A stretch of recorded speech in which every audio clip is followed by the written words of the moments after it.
Alhamdulillah, alhamdulillah al-qaim ala kulli nafsin bima kasabat, ar-raqib ala kulli jarihatin bima istarahat, al-muttali ala dhamairil qulubi idha hajazat, alladhi la ya'zubu an ilmi misqala dharratin fis samawati wal ard taharrakat aw sakanat.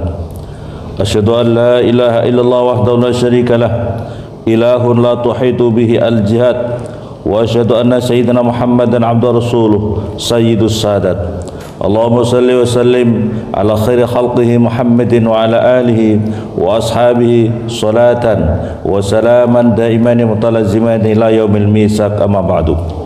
Fa ya ibadallah usikum wa iyaya bitaqwallahi wa ta'ati la'allakum tuflihun. Wa qala ta'ala innama yakhshallaha min ibadil ulama. Ma'asyiral muslimin jamaah Jumat rahimakumullah. Sebagai khatib saya berwasiat kepada hadirin semua, wabil khusus kepada diri saya pribadi, marilah kita senantiasa tingkatkan kualitas iman dan takwa kita kepada Allah Subhanahu wa taala. Di antara cara meningkatkan kualitas iman dan takwa kita kepada Allah Subhanahu wa taala adalah bagaimana kita terus-menerus mengistiqomahkan dan semakin menambah ilmu kita untuk sholat. Bagaimana ilmunya tentang sholat, bagaimana syarat rukunnya, bagaimana cara khusyuk yang benar, bagaimana kita bisa menjaga mujahadah untuk beristiqamah menjaga sholat kita, baik sholat wajib maupun sholat sunnah kita. Ma'asyiral muslimin yang dimuliakan oleh Allah Subhanahu wa taala, di dalam sebuah hadis Nabi yang masyhur, an Nabi alaihi salatu wassalam qala as-salatu imaduddin, salat itu adalah menjadi tiang agama. Faman aqamaha faqad aqamad-din, barang siapa yang mau mendirikan salat ini faqad aqamad-din, maka sungguh hakikatnya dirinya sudah mendirikan agama. Wa man tarakaha faqad hadamad-din, barang siapa meninggalkan salat maka sesungguhnya hakikatnya dirinya telah meruntuhkan agamanya itu sendiri. Ani Nabi alaihi salatu wassalam annahu qala, Rasulullah bersabda, inna syarra tarikas salat, inna syarra tarikis salat, sesungguhnya kejelekannya, dampak negatifnya orang yang meninggalkan salat itu ya ta'adda, itu bisa berentek, bisa menyebar ila sab'inya rajulan, pada 70 seseorang, min ahlihi, daripada keluarganya, wa jiranihi, dan tetangga-tetangganya.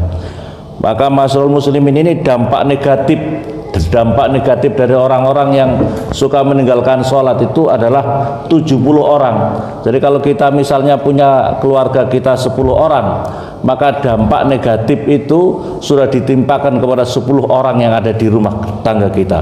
Kekurangannya dicarikan di kanan kiri kita. Apa ini akibat daripada dampak negatif orang-orang yang meninggalkan sholat ini. Min ahli bal yasilu ila yaumina hadza ila zamani Adam, bahkan diterangkan bahkan dampak negatifnya itu sampai kepada hari kita ini, min yaumina hadza, daripada hari kita ini sampai masanya Nabi Adam alaihissalam. Wadzalika, dan oleh karena itu annal musalli, karena apa? Karena orang yang sholat itu idza qa'ada fit tasahud, ketika ia duduk dalam tasahud itu dia mengucapkan assalamu alaina wa ala ibadillahi sholihin, semoga keselamatan buat kami dan hamba-hamba Allah yang soleh. Fayasilu sawabuha, maka sampailah salam kita itu, doa kita itu kepada arwahil mukminin, pada ruhnya orang-orang yang mukmin, min yaumina hadza ila ahdi Adam, mulai hari kita ini sampai masanya Nabi Adam alaihissalam. Wa tarikus salat yakunu, orang yang meninggalkan salat itu yakunu mani'an dzalikal khair, maka orang yang meninggalkan salat itu hakikatnya dirinya sudah mencegah kebaikan itu. Fayakunu min man asaba sarrahu jami'al muslim, fayakunu kaman, maka oleh karena itu seperti orang yang menimpakan negatif, pengaruh negatif atau ketidakbaikan itu, kejelekannya itu kepada seluruh orang yang Islam semuanya. Kaqauli ta'ala, seperti firman Allah Subhanahu wa taala, manna'inul khair mu'tadin asim, Jadi orang itu jangan sampai manna'inul khair, orang yang pencegah, penolak daripada kebaikan, mu'tadin asim, orang yang melampaui batas dalam kejahatan-kejahatannya. Jangan sampai hidup kita itu, kalaupun kita ini jahat, jangan sampai kita ini termasuk orang-orang yang menjadi pencegah daripada kebaikan dan orang yang melampaui batas dalam dosa-dosanya. Ma'asyiral muslimin, ruya diriwayatkan an Aqil bin Abi Thalib, an Uqail daripada bin Abi Thalib radhiyallahu taala naqal safartu ma Rasulullah, beliau mengatakan saya pernah bepergian bersama Rasulullah sallallahu alaihi wasallam, faraitu minhu salasata asya, maka saya melihat daripada Rasulullah, mukjizat dari Rasulullah itu 3 hal, maka semakin kokohlah keimanan saya di dalam hati saya.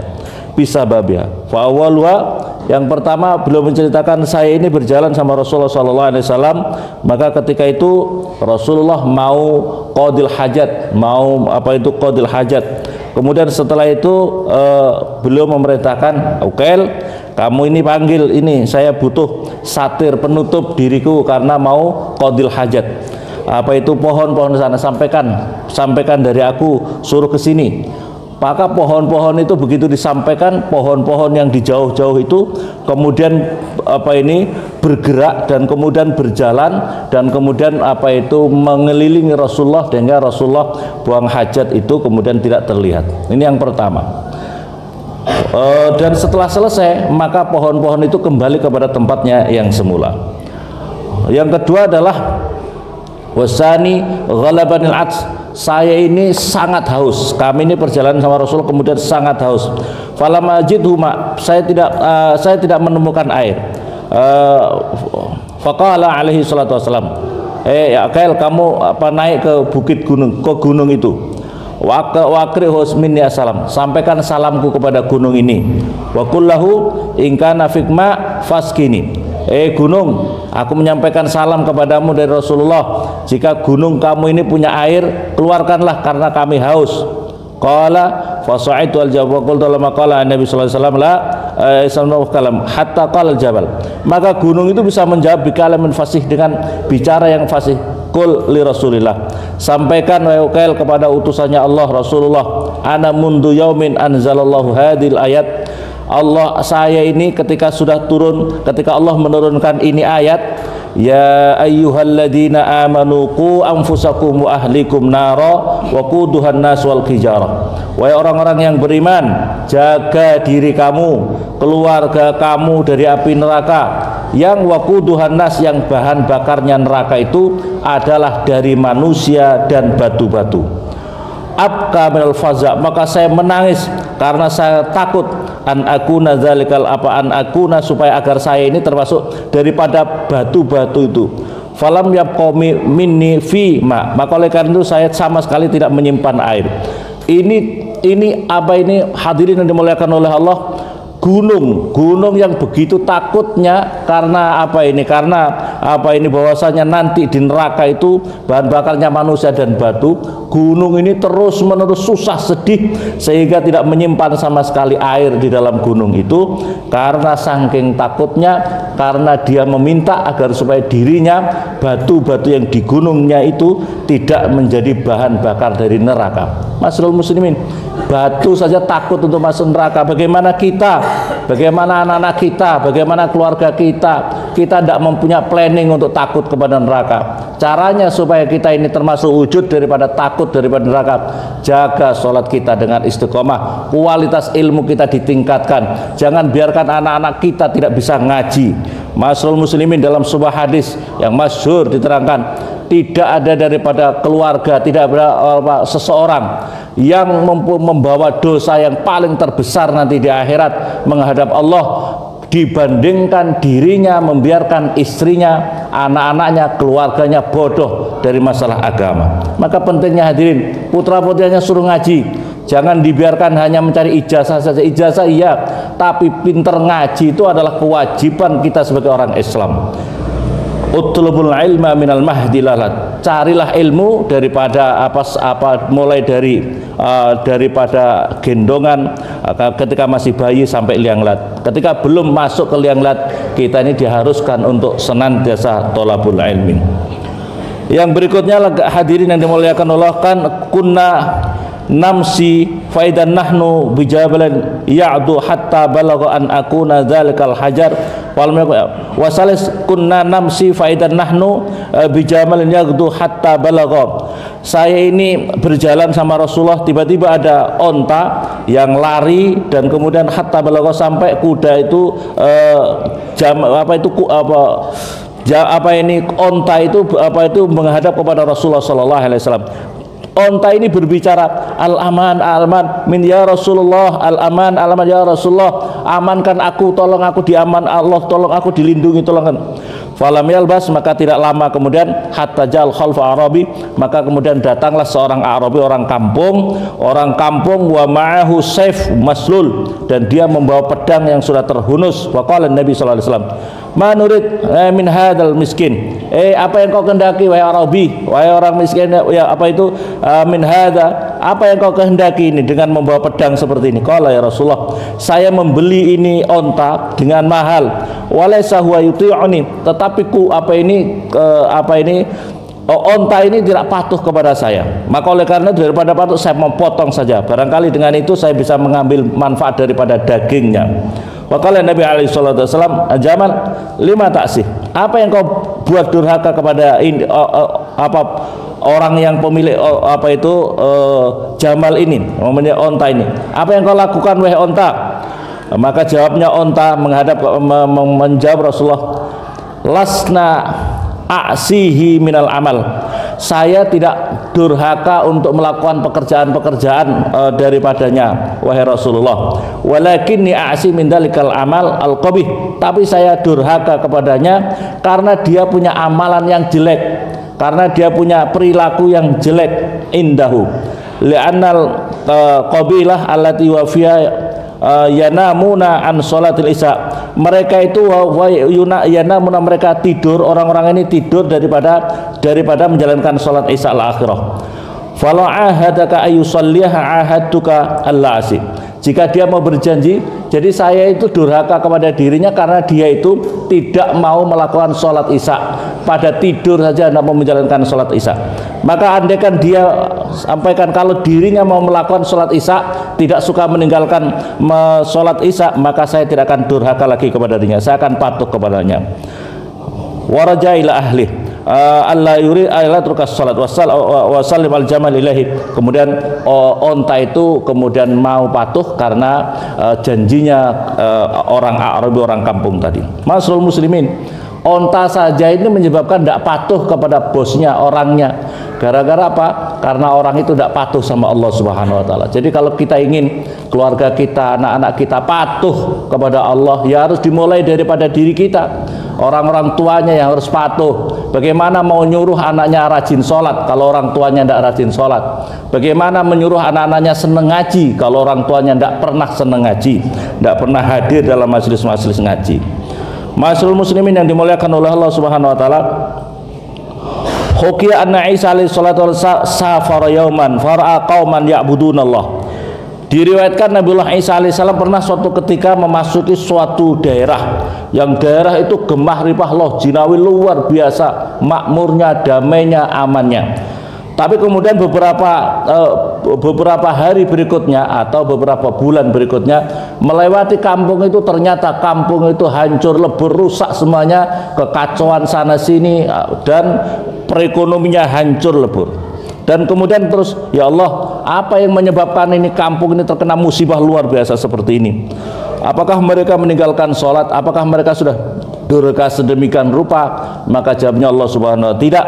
Mereka kampung itu karena membiarkan ada orang-orang muslim, kalau kita kata orang-orang muslim yang suka meninggalkan yang suka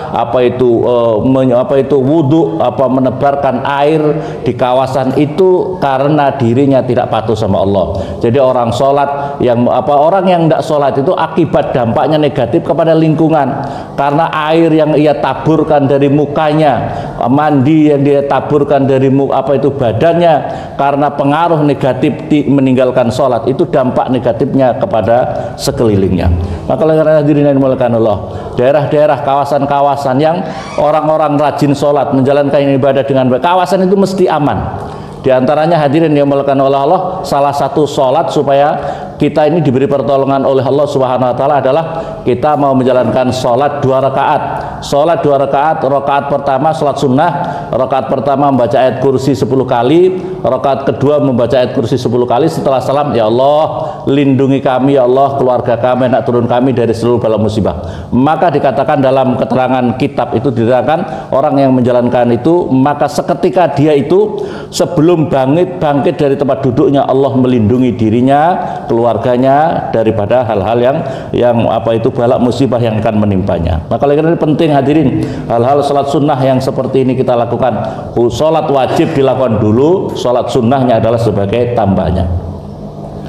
Ma'asyiral muslimin yang dimuliakan oleh Allah, di dalam masa Abu Bakar As-Siddiq, Khalifah Abu Bakar As-Siddiq, Rasulullah sudah meninggal. Faqamu ila sholat, maka pada saat itu Abu Bakar Siddiq mau berdiri untuk menjalankan sholat jenazah. Faidan al-kafal yatakharrak, maka tiba-tiba kafannya, kain kafan orang yang disolati itu bergerak-gerak. Fanadharu, maka kemudian orang-orang melihat, kenapa ini kain kafan ini kok bergerak-gerak. Maka fawajadu, maka kemudian setelah dibuka ternyata di lehernya itu sudah melingkar ular yang menggigit, menggigit daripada lehernya orang itu. Ta'kulullah mau, yang makan daripada dagingnya mayat itu. Watamsi damahu, dan menghirup daripada darahnya orang itu.